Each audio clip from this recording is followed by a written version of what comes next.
오늘 말씀은 출애굽기 3장 1절에서 12절까지 말씀입니다. 출애굽기 3장 1절 3장 1절부터 말씀 보겠습니다.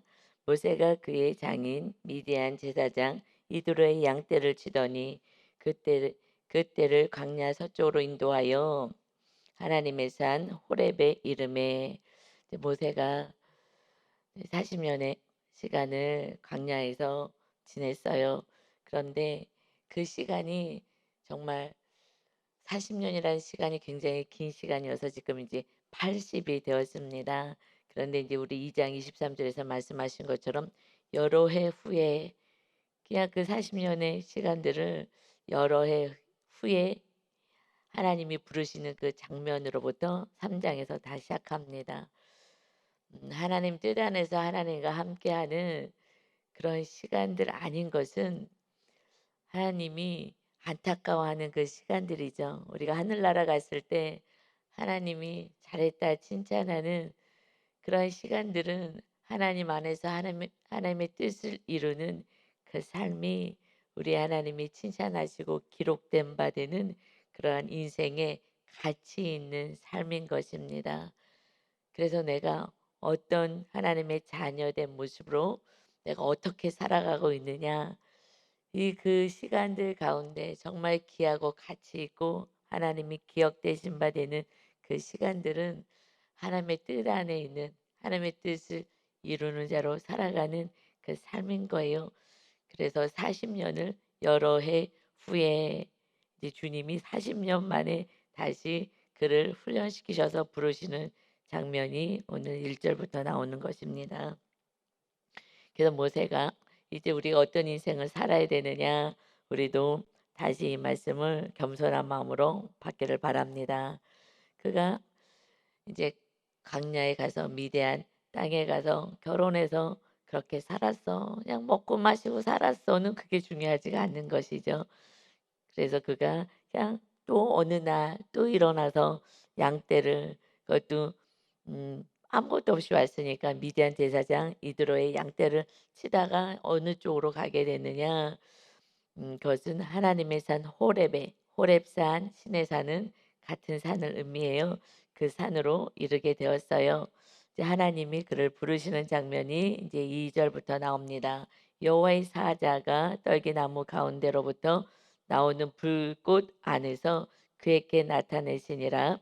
그가 보니 떨기나무에 불이 붙었으나 그 떨기나무가 사라지지 아니하는지라. 여호와의 사자가 떨기나무 떨기나무는 이스라엘에 가 보니까 그 숲을 그러니까 덤불 같아요. 덤불. 그냥 타서 없어지는 그 덤불같이 이게 조그맣거든요. 이 덤불이 뭐 이렇게 큰 나무 뭐 이런 것이 아니라 그래서 떨기나무 가운데로 나오는 그 불꽃 그냥 조그만 이 밑에 이게 덤불처럼 이렇게 금방 타 없어질 거 후루룩 타서 없어질 것 같은 그 덤불 같은 모양으로 되어 있는 그곳에서 그 안에 불꽃이 있는 거예요. 그래서 불꽃 가운데서 이제 하나님이 만나 주십니다. 그런데 모세가 봤더니 그 떨기나무에 불이 붙었으나 그 떨기나무가 사라지지 아니하는지라 후루룩 하고 다 타서 없어질 그 떨기나무에 그 작은 나무가 거기에 불이 붙었는데 사라지지가 않는 거예요. 다 타버리지가 않는 거예요. 이게 뭐지?' 하고서는 이제 다가옵니다. 3 절에 이에 모세가 이르되 내가 돌이켜 가서 이 큰 광경을 보리라. 떨기나무가 어찌하여 타지 아니하는고 하니 그때에 신기하다. 이게 무슨 일이지? 그때에 4절 여호와께서 그가 보려고 돌이켜 오는 것을 보신지라. 그 지금 모세의 모든 것을 다 보고 계시죠. 보고 지금 오는 것을 보신 자 하나님이 떨기나무 가운데서 그를 불러 이르시되 모세야 모세야 하심에 그가 이르되 내가 여기 있나이다. 하나님의 음성이 들리는 거예요. 내가 여기 있습니다. 했을 때 하나님의 5절에 하나님이 이르시되 이리로 가까이 오지 말라.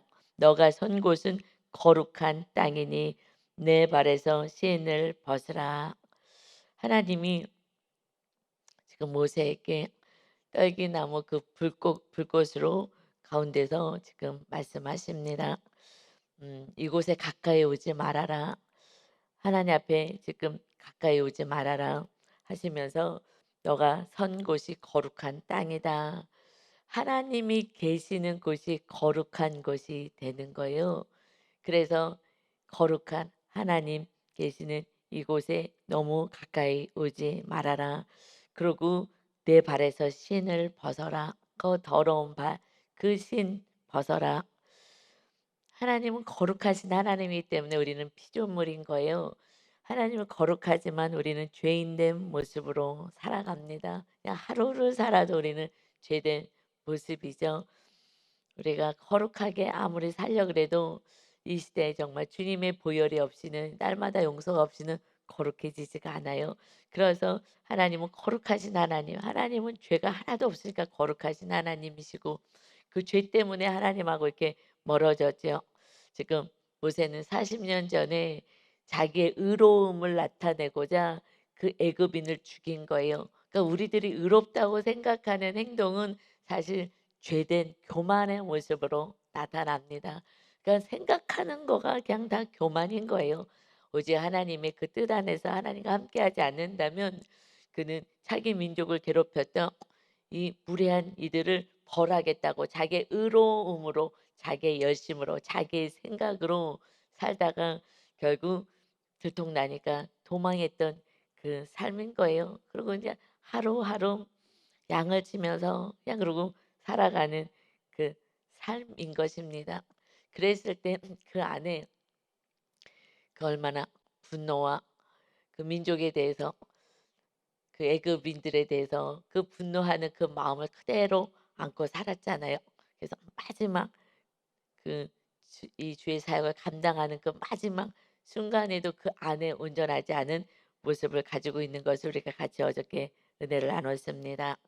그러니 우리는 그냥 죄인인 거예요. 생각하는 그 자체가 다 죄된 모습으로 생각해요. 나 중심이기 때문에 그러고요. 내가 옳다고 생각하기 때문에 그렇습니다. 우리는 옳을 수가 없어요. 옳은 것은 진리, 말씀밖에 없습니다. 그래서 말씀을 따라 살지 않으면 우리는 내 뜻이 의롭지도 않은데 의로운 자라고 착각하면서 흥분하면서 우리가 또 다투면서 우리는 살아가는 거예요.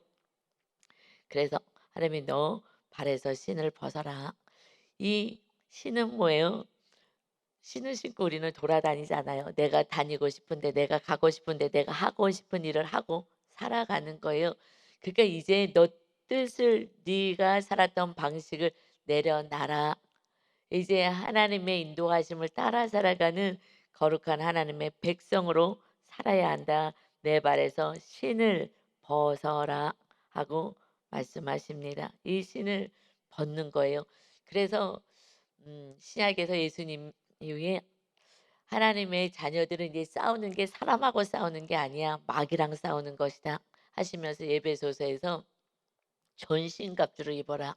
이제 우리가 이 세상 살아가는 거는 내 뜻, 내 생각, 내 방법으로 살아가는 것이 아니라 하나님의 백성으로 살아가는 거기 때문에 영적으로 무장해야 한다. 그래서 에베소서 6장에서 전신갑주에 대해서 쭉 말씀하시면서 15절에서는 에베소서 6장 15절에서 너희가 이제 평안의 복음이 준비한 것으로 신을 신어라. 머리에 투구를 쓰고 허리에 진리의 허리띠를 띠고 가슴에 이 흉패를 붙이고 그리고 성령의 검 그리고 말씀을 가지고 그다음에 방패 하나는 방패 믿음의 방패를 가지고 무장해야 돼. 왜? 이제 싸우는 건 사람하고 싸우는 게 아니야. 그 배후에서 역사하는 마귀하고 싸우는 거니까 그렇지 않고서는 이렇게 무장되지 않고 싸울 수가 없어. 그래서 너희들이 신을 신어야 돼. 이제 신을 바꿔 신어. 어떤 신하면 평안의 복음이 준비된 것으로 신을 신어라. 우리가 가는 곳마다 구원을 이루고 하나님의 뜻을 이루는 천국이 있음을 전하는 그러한 신을 신고 이제 살아가는 것이 하나님의 자녀들의 삶이야. 내가 원하는 신을 신고 내가 하고 싶은 대로 살아가는 인생이 아닌 거야. 이것을 전신갑주를 입어라 하시면서 평안의 복음, 하나님과 우리의 관계를 화목케 할 수 있는 이 예수 그리스도를 전하는 이 복음, 십자가를 전하는 복음으로 이 신을 갈아 신어라 하고 영적으로 무장해라 하고 신약에서 말씀하신 것처럼 지금 모세께도 말씀하시는 거예요. 내 신을 벗어라. 이제 너가 네 뜻대로 살아갔던 그 삶의 그 신을 벗고 새 신, 이제 복음을 전하는 하나님의 뜻을 전하는 자로 사는 거야. 우리가 뭐 무슨 일을 하든 무엇을 먹든지 마시든지 하나님의 영광을 위하여 하라 하시는 것처럼 이제 우리는 하나님의 그 은혜로 예수 그리스도를 통하여서 우리는 하나님의 자녀가 된 거예요. 세상 사람들은 자기의 뜻을 이뤄요. 그래서 여러분이 많은 세상의 TV에서 나오는 그런 가르침들, 무슨 박사가 나와서 뭐 교육학이니 심리학이니 무엇이니 이렇게 해서 내가 안다고 배웠다고 가르치는 그 가르침으로 우리는 살아가는 게 아니에요. 우리는 진리 말씀으로 살면서 우리가 이 땅에서 필요한 것은 또 학문으로 배우기도 합니다. 그래서 전문성을 가지고 일을 할 수는 있어도 우리들의 살아가는 삶의 그 신은 전신갑주를 입고 마귀와 싸우며 하나님의 뜻을 이루며 살 때 그곳에 하나님의 영광과 존귀함이 나타나는 거예요. 그렇지 않으면 내 인생이 이게 뭐야?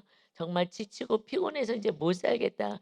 그들이요 정말 이 백성들이 그냥 노동하고 살잖아요. 노동만 하고 사니까 너무 고통스러워서 울부짖는 소리를 하나님이 보시고 응답하시는 거예요. 이제 너희들의 삶은 우리가 목표가 있고 목적이 있는 삶은요 지치지 않습니다. 그렇지 않으면은 공허하고 뭐 많은 것을 가지고 내가 한 목표를 이루었다 하더라도 공허감이 있는 거예요.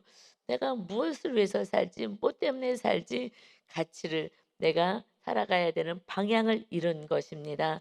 이것은 신을 빨리 바꿔신어야 되는 거예요. 하나님의 뜻으로 하나님이 기뻐하시는 평안의 복음의 신을 신고 하나님이 살아계심을 전하는 그 삶을 우리가 가정이든 또는 우리는 어떤 일터에서든 학교에서든 우리가 가는 어떤 모임에서든 그곳에 갔을 때는 우리는 목적을 가지고 가기 때문에 그곳에 하나님의 나라의 대사로서의 삶을 살아가기에 우리는 이 사는 게 너무 힘들다 하지 않는 거예요. 왜냐하면 수고하고 무거운 짐진 자들아 예수 그리스도께 타와 나의 멍에는 가볍다. 그러니 내 멍에를 같이 메고 가자. 이 십자가 무거운 게 아니야. 무거운 십자가는 주님이 다 이루어 주셨어요. 우리는 순종만 하면 주님의 멍에 아래 온유와 겸손의 성품 아래 우리는 들어가서 온유가 말씀을 따라서 막 겸손히 살아갈 때 하나님께서 그렇게 살아갈 때 인생이 쉬워지고 편안하게 되는 거예요. 그때 자유가 있게 되고 그랬을 때 내가 너희들을 높여주리라 하시는 말씀이 이제 이 모세가 이 80년의 이 삶을 얼마나 고통스럽겠어요. 이 40년의 남은 인생의 그 삶은요 정말 귀하고 가치 있는 인생을 삽니다. 40년 동안 왕궁에서 살았어요. 그러나 거기에서 늘 안에 그 갈등 속에서 또 지금 광야에서 갈등은 없겠어요? 야, 내가 결국 이렇게 아무도 모르는 이곳에서 내가 왕자의 그 권세를 누리면서 살았는데 내가 그냥 이러고 그냥 양을 치고 이러는 40년이라는 생활이 그저 내가 없어지는 거예요. 내가 누구예요? 나는 아무것도 없는 거예요. 그냥 내 것도 없고 그냥 이드로의 그 양떼를 치면서 그냥 하루하루 연명하고 살아가는 거예요. 목적이 없으면 그냥 목숨을 하루하루 그냥 부지하고 살아가는 그 인생은 그 세상 사람들은 그러니까 작을 가지고 쾌락을 쫓아 살 수밖에 없는 거예요. 우리는 하나님의 뜻을 가지고 정말 내가 누릴 수 있는데도 누리지 않을 수 있는 것은 그 영혼 구원을 위해서 우리가 살아가기 때문에 그렇습니다. 그때는 박해가 있던 고난이 있던 이겨낼 수가 있는 거예요. 그래서 여러분이 그 신을 바꾸시지 않는다면 늘 고통스러운 인생입니다. 이제 여러분의 내 뜻대로 살았던 신을 벗고 거룩하신 주님과 함께 주님의 뜻을 이뤄가는 그런 하나님의 축복의 자녀의 삶을 사시기를 바랍니다. 아멘. 6절입니다. 또 이르시되 이제 하나님이 누구신지를 말씀하셔요. 나는 내 조상의 하나님이니 아브라함의 하나님, 이삭의 하나님, 야곱의 하나님이니라. 모세가 하나님 뵙기를 두려워하여 얼굴을 가리매 이것은요 죄인이기 때문에 가까이 갈 수가 없는 거예요. "하나님이시다."라고 했을 때에 정말 "내가 죄인입니다."라고 고백해요. 베드로도 예수님을 만났을 때 "나는 죄인입니다. 나에게서 떠나시옵소서."라고 고백을 해요. 이 죄인은 정말 주님을 만났을 때 정말 납작 엎드려질 수밖에 없어요. 그래서 성령 충만하면 겸손해지는 거예요. 정말 '난 아무것도 아니에요. 난 아무것도 아니에요.' 하나님의 은혜였습니다. 그래서 결국은 교만한 자는 내 뜻대로 살았기에 교만해지고, 겸손해지기 시작하는 것은 하나님의 뜻 안에 있고 하나님과 함께하기 때문에 겸손해지는 거고요. 납작 엎드리게 지고 '나는 아무것도 아닙니다.'라고 고백하게 됩니다. 그러면서 얼굴을 갈고 제가 "죄인입니다." 그 거룩하신 하나님 앞에 바로 얼굴을 빡 맞들어서 얘기할 수가 없는 거예요. 그래서 우리가 교만해지고 죄가 있을 때는 '하나님이 이렇게 할 수가 있습니까?' 하고 막 또 고개를 쳐들고 하늘을 바라보면서 이렇게 원망도 하지만, 정말 하나님의 은혜 아래 성령 충만할 때는요, 정말 '내가 아무것도 아닌데 하나님 저를 이렇게 돌봐주십니까?' 지금 문제가 많이 있어도 이렇게 고백할 수 있는 은혜가 있어요. 그래서 자유함과 기쁨으로 살아갑니다. 그래서 이 모습 속에서 우리들이 하나님의 관계에 나는 지금 정말 이렇게 납작 엎드려진 모습으로 겸손하게 가고 있는지, 얼굴을 치대면서 막 하늘을 바라보면서 '하나님 뭐 나를 지금 이렇게 광야에서 이게 무엇입니까?' 막 이렇게 이제 '하나님 잘 만났다.' 하면서 이렇게 얘기하지 않는 거예요. 할 수가 없는 거예요. 우리가 피조물이란 것을 하나님을 정말 만나는 성령의 충만한 은혜가 있을 때 정말 '내가 죄인이구나.' 우리가 어저께 양육하면서도 은혜를 나눴어요. 정말 요즘 성도님들이 "내가 죄인 중에 괴수입니다." 이런 고백들이 이렇게 막 하고 계시는 거예요. 그런데 그 고백을, 정말 이 고백이 저절로 나오더라고요. 정말 내 죄가 보이고 또 내가 했던 모든 것들이 정말 하나님이 보여주시니 기도 가운데 '내가 참 죄인이구나.' 하면서 '제가 죄인 중에 괴수예요.' 그때 내가 낮아질수록 막 성령에 충만해 갖고 막 기뻐 가지고 막 너무너무 자유해요. 그동안의 신앙생활과 너무 다른, 또 어떤 다른 세계에 들어간 것 같은, 뭐라고 표현할 수가 없어요. 그게 맞아요. 영의 세계이기 때문에 이게 이 세상의 언어로 표현할 수가 없는 거예요. 그래서 사도 바울도 천국에 갔다 와 가지고 표현을 할 수가 없는 거예요. 이거 뭐 어떻게 글로 쓸 수가 없는 거예요. 제가 영적인 많은 체험을 했지만 뭐라고 어떻게 표현할 수가 없어서 그냥 어떻게 표현할 수가 없어요. 그러니 표현을 자세히 하려고 하면 할수록 정말 이상하게 해석이 될 거예요, 아마 여러분은 각자가. 그러니 그냥 뭉뚱그려서 얘기할 수밖에 없는 것이, 그래서 정확하게 디테일하게 얘기하는 게 오히려 그게 수상한 거예요. 막에게 속은 거거든요. 영의 세계는 정확히 표현할 수가 없어요. 뭐 "이걸 어떻게 표현할 줄 모르겠어요."라고 하는데, 정말 은혜가, 내가 정말 낮아질 때 그 하나님의 그 은혜를 경험하게 됩니다. 그때 그만큼 성령의 충만한 은혜와 하나님의 은혜 안에 살게 되는 것이죠. 얼마나 감사한지. 그래서 어저께 같이 많이 은혜를 좀 나눴어요. "너무 고맙다." 참, 그래서 내가 내 모습이 정확히만 보여진다면 그때는 이렇게 모세처럼 정말 '내가 죄인입니다.'라는, 그래서 얼굴을 가리고 납작 엎드려질 수밖에 없는 것이죠. 그때 7 절에 여호와께서 이르시되 "내가 애굽에 있는 내 백성의 고통을 분명히 보았다." 내 백성들이 지금 애굽에서 고통당하고 있는 거 내가 분명히 보고, 그들이 그들의 감독자로 말미암아 애굽인들로 말미암아 부르짖음을 듣고 그 근심을 알고, 백성들이 부르짖는 거 고통스러워서 내가 들어서 그들의 마음속에 근심이 있는 그 마음도 내가 알고 보았다. 그래서 내가 내려가서, 하나님이 내려가서 그들을 애굽의 손에서 건져내고 내가 친히 내 백성을 건져내겠다. 그들을 그 땅에서 인도하여 아름답고 광대한 땅, 젖과 꿀이 흐르는 땅, 곧 가나안 족속, 헷 족속, 아모리 족속, 브리스 족속, 히위 족속, 여부수 족속의 지방에 데려가려 하노라. 이것은 아브람과 이삭과 야곱에게 약속하신 말씀이에요. 이제 내가 그 말씀을 이룰 때가 되었다. 그러니 우리가 기도한 모든 거 하나님이 주신 이 약속의 이 말씀은 반드시 이루어지는 것이에요. 그래서 그 때까지 우리는 기다리고 하나님의 그 신실하심을 바라보고 살아가는 것입니다. 내가 친히 이제 내 백성의 그 고통을 분명히 보았어. 그래서 하나님의 백성을 특히 우리는 이제 백성을 넘은 사실 하나님의 자녀 아빠가 되었어요. 예수님의 양자의 영이 임하여서 아버지와 자녀의 이 관계가 되었습니다. 그래서 아버지는요, 그냥 "야 아빠, 아빠." 아빠는 다 해 주잖아요. 다 해 줘요. 뭐 물질이 없거나 뭐가 없을 때 못 해 주는 거지 있으면 다 해 주는 거 아니겠습니까? 그러듯이 하나님은 다 가지고 계시잖아요. 그런데 왜 안 해 주시겠어요? 왜 안 해 주겠어요? 답이 나오지 않습니까? 왜 안 해 주는 거예요? 하나님이 살아 계시는데 이렇게 응답하신 하나님 내가 다 보고 다 알고 근심도 알고 부르짖는 소리도 난 다 들어서 내가 직접 내려가서 이제 구원해서 정말 가장 좋은 곳으로 내가 인도할 거야. 그런데 왜 빨리 우리는 응답을 못 받냐고요. 이거는 누구 문제예요? 모세를 40년 동안 정말 그 교만한 그 모든 것을 다 뽑아내는데 40 년이 걸린 거예요.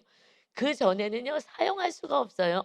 또 내가 또 잘났다고 내 뜻대로 내 신을 신고 가는 거예요. 내가 해서 또 사람 쳐 죽이고 상 쳐 주고 그래서 리더가 온전하지 않으면은 부모가 온전하지 않으면 자녀를 더 고통으로 몰아가잖아요. 우리 사사기에서 이따 사사 봤죠.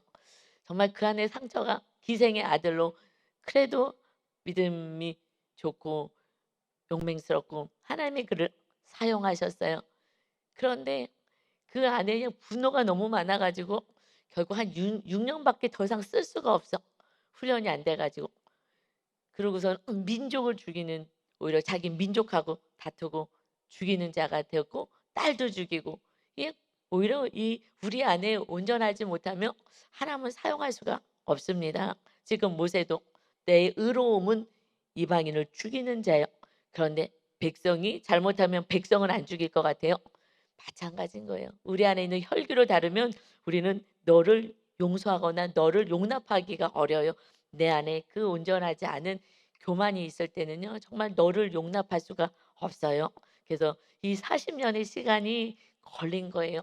그래서 여러분이 빨리 말씀 앞에 복종하고 자기를 날마다 쳐서 이렇게 주님 앞에 오지 않으면 그러면 온전한 기쁨과 화해와 천국을 가정과 공동체에서 누릴 수가 없습니다. 그런데 정말 우리 교회 오신 성도님 가운데 정말 너무너무 열심히 막 살아내는 거예요. 막 정말 어느 날 우리 교회를 인제 정하려고 오다가 '아 이 교회 가면은 우리 교회에 있으면 나를 내가 변화되겠다.'라는 마음이 뭐 하나님이 주셔서 인제 등록하시고 정말 '난 변화되고 싶습니다.' 하고서는 정말 열심히 이렇게 양육이랑 뭐 이런 걸 잘 따라오셨어요. 그런데 딸이 외국에 있다가 요번에 인제 들어왔는데 딸하고 더 정말 온전한 천국의 화목의 관계를 맺어야지 하면서 열심히 정말 본인을 말씀 앞에 치면서 정말 열심히 막 양육과 열심히 하셨어요. 막 기도하며 열심히. 그랬는데 그 딸이 와서 "엄마 많이 변하셨어요." 여러분 가족이 먼저 아는 거예요. 그랬다는 거예요. 그러면서 더욱더 이제 말씀 안에서 서로 용서를 구하고 또 화해하고 이것이 하나님이 기뻐하는 천국인 거예요. 그래서 제가 그 성도님을 볼 때마다 정말 '야 너무 귀하다. 너무 아름답다.' 그 모습이 아름다운 거예요. 그냥 내가 막 말씀 앞에서 싸워내는 모습이 이것이 아름다운 그 시간이 정말 우리가 그냥 하루하루 지나가지 말고 정말 내가 이제는 주님 오실 날이 다가왔는데 우리가요 상처 준 영혼이 수태 많다고요. 수태 많아요. 저는 우리 그 동서들이 잘 살아요. 그랬는데 저는 이제 가난한 집에서 와 가지고 처음에 조금 약간 미움 같은 걸 좀 받았거든요. 그런데 이 동서들이 잘 사는 잘 살아서 오니까 어머님이 대하는 태도가 너무 다르는 거예요. 버선발로 나가서 맞이하는 거예요. 그래 갖고선 막 귀수가 왔다고 막 이러고 하는데 나는 막 그 구스리같이 부엌에서 일하고 근데 너무 다르게 그냥 안방에 있으라 그러고 막 앉아 있으라 그러고 막 이러고 막 섬기는데 그때 인제 많이 속상했거든요. 그런데 제가 그 동서들이 미운 거예요. 그 동서들은 착해요. 이 성품들이 착한데 정말 내가 미워하려고 나를 뭐 욕하거나 나한테 힘들게 한 것도 없고 "형님, 형님." 하는데도 그런데도 나보다 둘째 나이가 많은데도 "형님, 형님." 하면서 잘해요. 저도 같이 다 존대하면서 우리는 좋은데 그런데 저는 미움이 들어가더라고요. 근데 나중에 제가 목사 되고 나서 미안하다고 사실 얘기했었어요. 그래서 내가 정말 이렇게 아무 잘못도 없지만 내 안에 그것이 열등감이 있어 가지고 내가 이렇게 미워했던 왜 그걸 살짝 모르겠어요, 사람인데. 그런 내가 그런 일이 있었다. 내 아내는 그래서 운전하지 못했다. 참 내가 그때 일을 생각하면 부끄럽다. 왜냐하면 내 안에 더러운 것들을 자꾸 뽑아내는 거예요. 너한테 잘못하고 온전한 사랑에 가지 않은 거 이런 것도 다 고백하고 그러면서 이제 서로 사랑이 되는 거거든요. 무엇보다도 내 안에 평안이 임하는 거예요. 그래서 그때 그들이 나한테는 뭘 안 했어도 어떤 환경 가운데서 정말 밉더라고요. 오랫동안 미웠어요. 돈 있다고 이쁨 받는 그게 너무 미운 거예요. 집에 와서 뭐 하지도 않는데 뭐 하여튼 이쁨만 받으니까 그냥 시기 질투가 제 안에서 일어났었던 거죠. 뭐 그래서 그때 이렇게 미안하다고 하고 용서를 구하고 참 내가 너무 부족했다고 이렇게 왜냐면 제가 인제 맏며느리니까 동서들한테 이렇게 했을 때 그때 막 뭐가 이렇게 체했던 것이 쫙 내려가는 것 같은 그러한 영적으로 이렇게 해방감이 있었죠. 그래서 한 사람 한 사람에게 이렇게 제가 부족한 거 이런 것들을 다 이렇게 풀어가는 거예요. 그래야지 내 안에 오직 거룩한 하나님이 거룩하셔서 네 심 벗어 네 뜻대로 살았던 것 벗어 내 뜻대로 살 때는 온전히 임할 수가 없으니까. 그래서 내 안에 주님이 하나님이 성령 하나님이 온전히 거할 수 있도록 이렇게 모든 이들과 화평하기 위해서 이렇게 애를 썼죠. 그래서 우리는 정말 하나님과 화평하고 이웃과 화평하는 삶의 그 사명을 가지고 산 거예요. 그래서 우리 모두가 근데 보니까 열심히 결단하면은 훨씬 빨라지더라고요. 정말 빨라져서요. 이렇게 가족이 알아요, 알아. 달라졌다고. 가족이 알고 남편도 알고 자녀도 알고 지금 다 아는 거예요. 그래 갖고 어떻게 알아요? 옛날에는 내 목소리 내는데 목소리를 안 내니까 남편이 먼저 알고 그리고 자녀들 인제 가끔씩 오는 자녀들 알고 알아지는 거예요.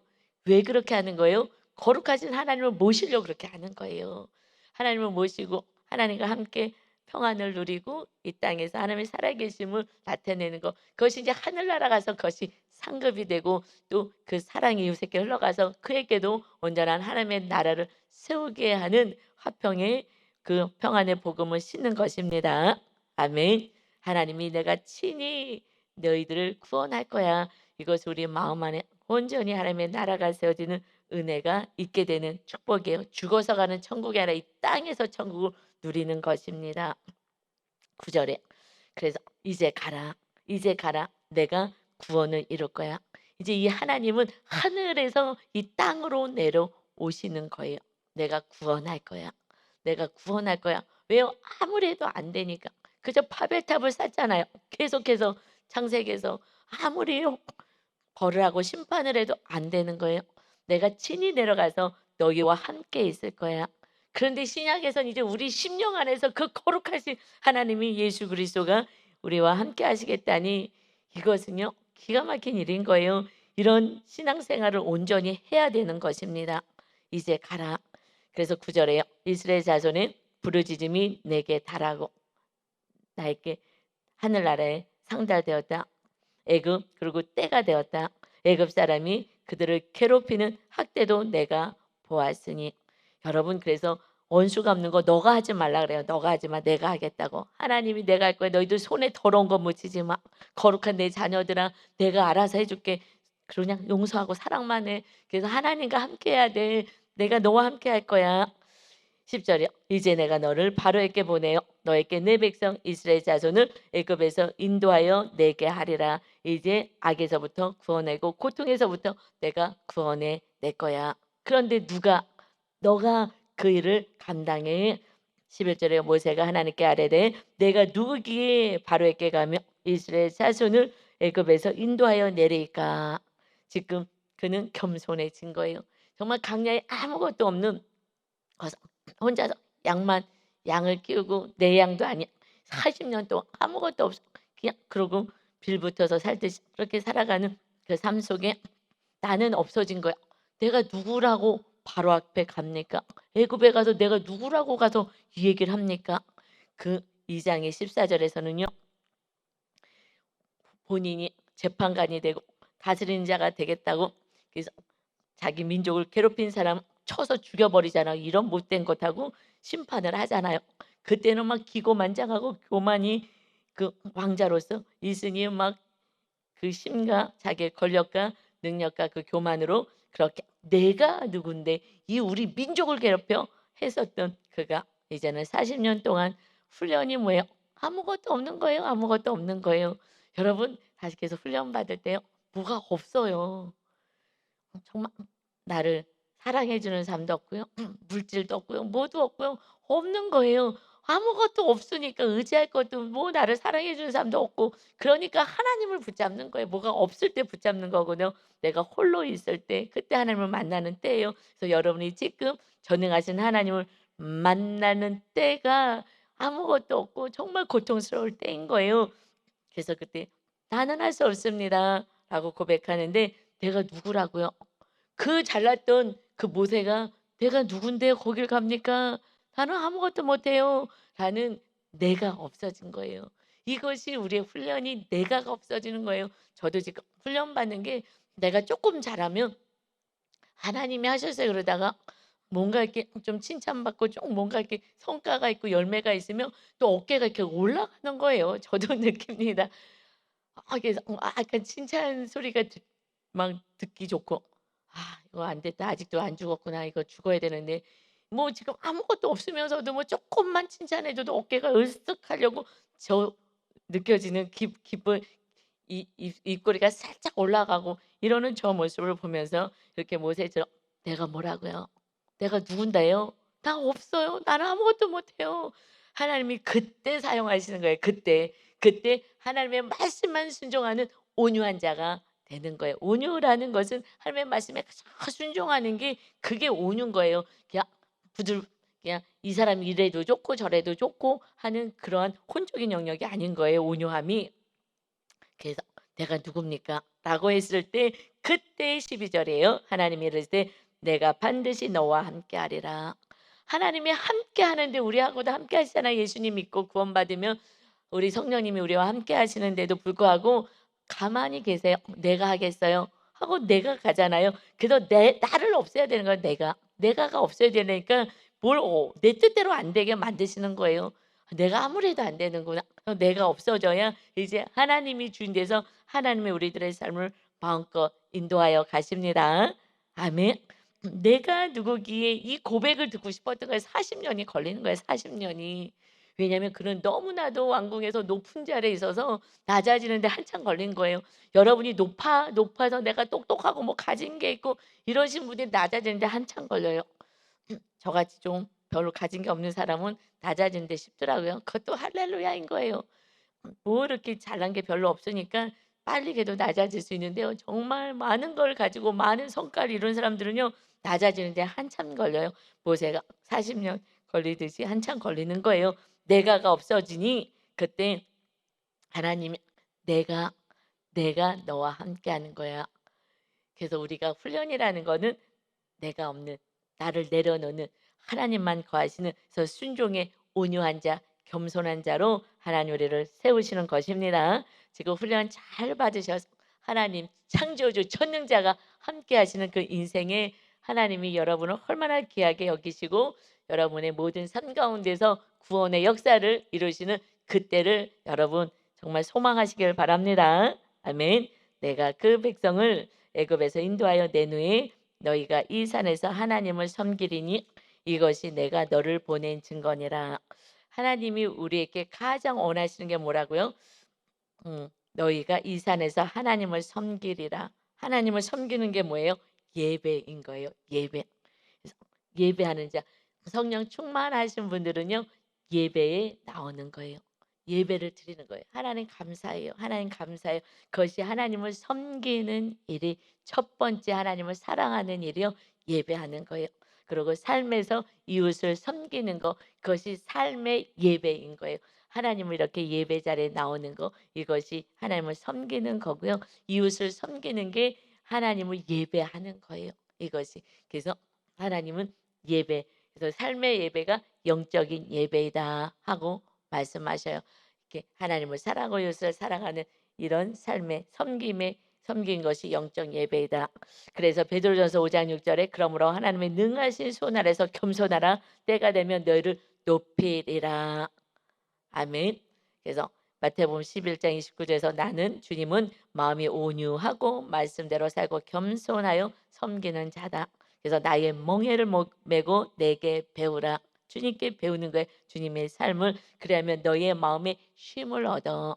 지금 훈련과 고난 가운데 있다 하더라도 주님의 멍에 아래서 온유하고 말씀 따라 살고 겸손해지며 마음에 쉼이 있고 자유가 있고 기쁨이 있고 안식이 있다.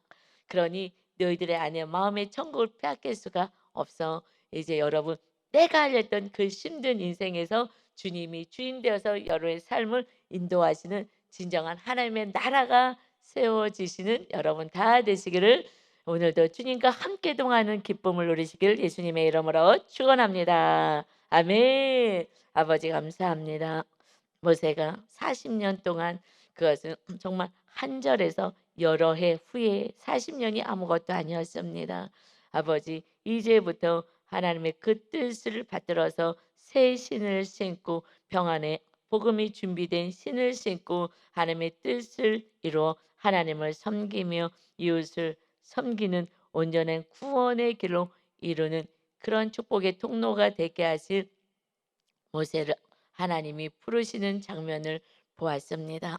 하나님이 이 세대에 우리들을 부르셔서 가정의 구원과 가정을 섬기는 삶의 예배와 날마다 주님 앞에 드려지는 예배, 하나님을 섬기는 자로 세우시길 원하시니 우리가 오늘 이 말씀을 잘 받고 먼저 내가가 내려놓고 내가 아닌 주님이 나의 주인이 되어 살아가는 진정한 하나님의 자녀로서의 삶을 살게 하여 주옵소서. 그때 안식이 있습니다. 평안이 있습니다. 회복이 있습니다. 은혜가 있습니다. 우리 성도 모두 오늘도 기쁘고 행복한 날이 되어서 하나님과 동행하는 은혜가 있게 하여 주옵소서. 이웃을 섬기는 겸손한 자 되게 하여 주옵소서. 감사드리며 예수 그리스도의 이름으로 기도하옵나이다. 아멘.